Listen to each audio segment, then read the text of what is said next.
Olá, olá a todos e todas! Aqui quem fala sou eu, Joab Barbosa, âncora deste projeto da UPAE, e nós estamos iniciando o segundo episódio da quarta temporada.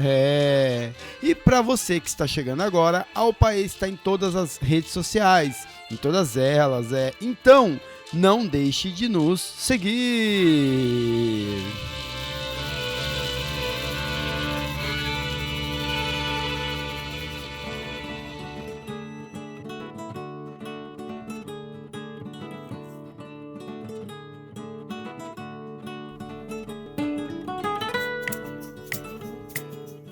E sejam todos bem-vindos a mais um episódio do nosso podcast.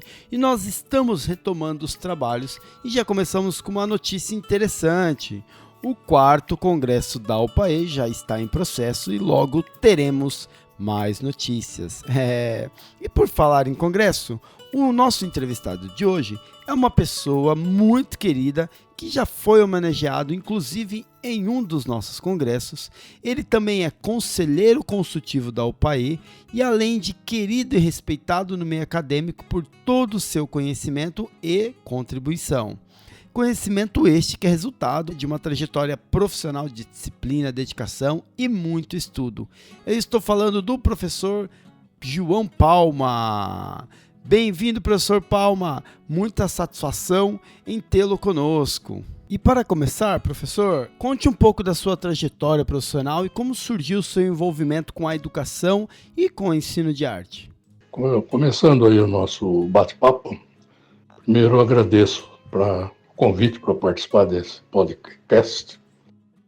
E a primeira pergunta que você me coloca é a respeito da minha trajetória profissional. Na realidade, eu comecei a trabalhar muito cedo. Com 12 anos, eu trabalhava numa loja de imóveis.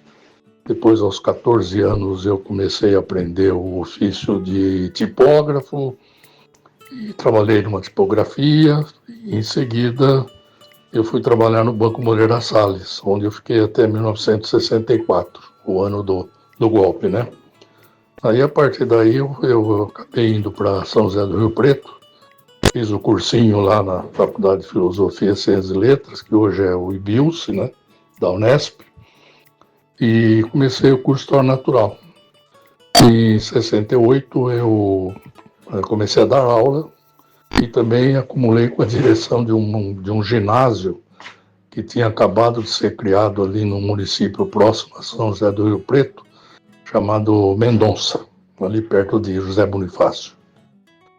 Bom, e permaneci ali em 68, 69, prestei concurso para direção de escola e também para ser professor de biologia e ciências, né, que era a minha formação inicial.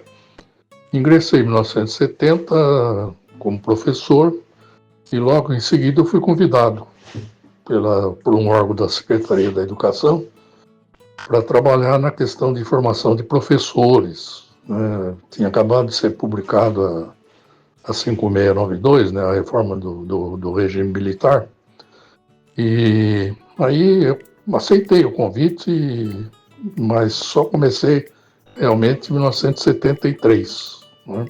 Quando, aliás, eu saí do instituto que hoje pertence ao Unesp, lá de Presidente Prudente, que eu prestei um concurso lá juntamente com o do magistério, da educação básica, e fui aprovado, e comecei trabalhando lá, em 70, mas em 73, a direção lá da escola recebeu um comunicado aqui de São Paulo, dizendo que eu não podia continuar mais, por motivos sigilosos. Na realidade, se tratava de uma motivação política, né? E aí eu fiquei fora do ensino superior público até 1986. Em 1986, em 85, aliás, o presidente Sarney publicou uma emenda constitucional, número 25, que convocava a Assembleia Nacional Constituinte. que gerou a Constituição de 1988, a nossa atual Constituição. Bom, e nessa emenda constitucional havia um artigo que dizia que aqueles que tinham sido afastados por motivação política podiam reingressar. E eu pedi meu reingresso e voltei em 1986, né? Fiquei 13 anos fora. Nesse período eu dei aula em algumas faculdades particulares, etc. Bom, voltando, eu tinha que escolher para onde ir, né? Eu já estava morando em São Paulo, eu já tinha nascido a minha filha, e aí para Presidente Prudente, eu disse que eu não iria, mas eu podia ir para o Instituto de Artes. Estava aqui em São Paulo, na época funcionando ali no Ipiranga, numa travessa ali da Avenida Nazaré. Bom, e fui para lá. Comecei a formar professor no campo das artes. Eu tinha turmas de artes na época chamada plásticas e tinha também uma turma de música, eram os dois cursos. Depois surgiu também a possibilidade de teatro, mas isso já foi mais tarde, não é?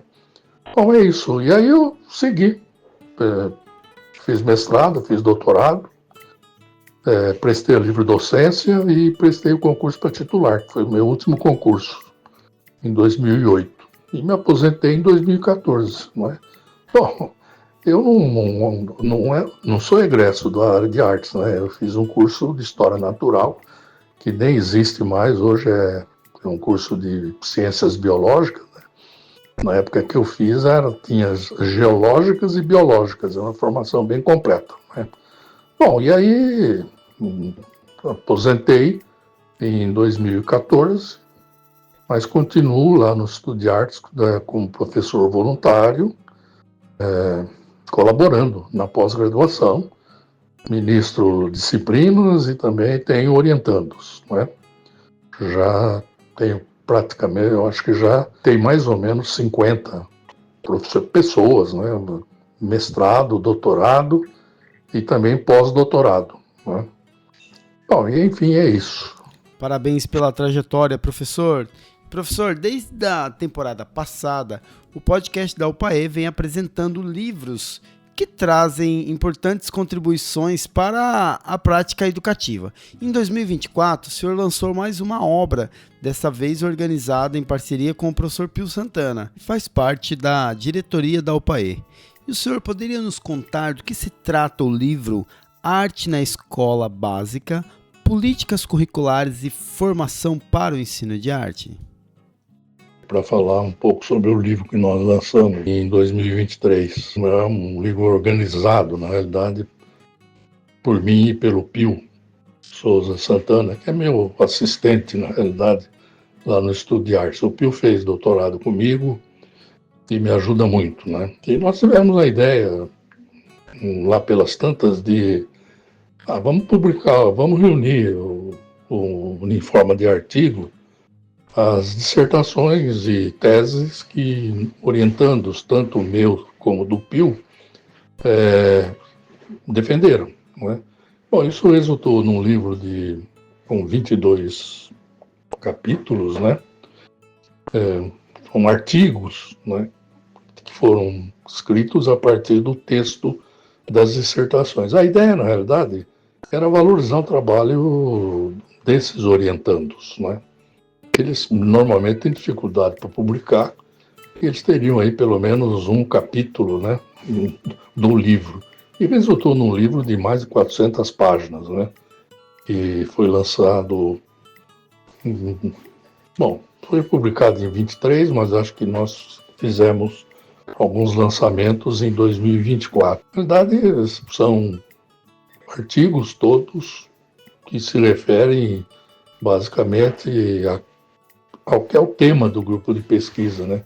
Políticas curriculares e formação para o ensino de arte. É uma iniciativa no sentido de estabelecer uma ligação, né, muito necessária, mas que nem sempre acontece, entre a produção da universidade, a produção acadêmica, nos cursos de mestrado e doutorado, e a escola básica, né, desde a creche até o ensino médio. E a ideia é essa, é simples, não tem aí nenhum segredo, né? Era realmente, raramente eu vejo isso, né? Geralmente os orientadores não publicam os textos das dissertações dos seus orientandos, né? Claro que não dá para publicar uma dissertação inteira ou uma tese, mas pelo menos transformar num artigo é possível. Bacana, professor, olha, muito interessante. E ainda falando sobre o livro é composto por 22 artigos e todos são provenientes de pesquisas acadêmicas em nível de mestrado e doutorado. O leitor vai encontrar ali uma variedade de abordagens sobre as 4 linguagens da arte, artes visuais, dança, música e teatro. E como foi esse processo de construção dessa obra com toda essa variedade temática? O processo de construção da obra foi simples, né?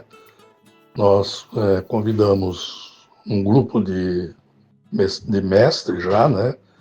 E alguns ainda mestrandos e doutores, para que transformassem a sua dissertação ou a sua tese, ou até o texto do pós-doc, teve um capítulo aí que resultou de um pós-doutorado, em artigo.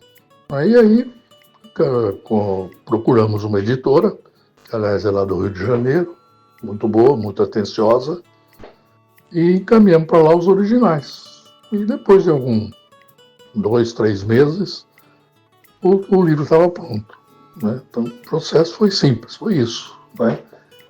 Convidamos aqueles que realmente tinham interesse em transformar dissertação em texto, artigo, né, que vira capítulo, que é trabalhoso para quem aceita, né, participar da empreitada, e eu e o Pio tivemos mais o trabalho de organizar, né, basicamente, essa obra. Foi isso. Professor, nós sabemos que o livro foi construído por meio de um grupo de pesquisa do qual o senhor é o líder. E como professor, um grupo de pesquisa com essas características e qual a importância de um profissional atuante se manter ou estar inserido em um grupo de pesquisa em uma universidade? O grupo de pesquisa é fundamental, né? A universidade, ela se vale da pesquisa, né? Aliás, é a sua função primeira, embora exista o tripé, né? Voltado para ensino, pesquisa e extensão, o que alimenta tanto o ensino como extensão é a pesquisa, né?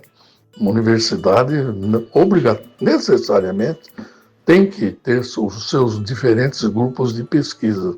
Nós temos vários lá no Estudo de Artes, né? Todos eles produzindo contribuições importantes para o avanço na pesquisa. O livro foi fruto também da produção que resultou do grupo de pesquisa, né? Eu coordeno, juntamente com o Pio, um grupo de pesquisa que está voltado para a questão de políticas curriculares no campo da arte e também a formação de professores, também no campo da arte. E ele é muito plural, porque as 4 linguagens aparecem nas pesquisas, né? Dança, teatro, artes visuais, né? Música, tudo isso aparece nos trabalhos fruto das discussões no grupo de pesquisa. Interessante. E professor, nós estamos chegando ao final do nosso bate-papo. Agradecemos muito pela sua participação e por trazer reflexões relevantes aos nossos ouvintes e a todos nós. O microfone está aberto para suas despedidas e considerações finais. Mais uma vez, muito obrigado, professor. Chegamos ao final, né? Concluindo, mais uma vez eu agradeço a oportunidade.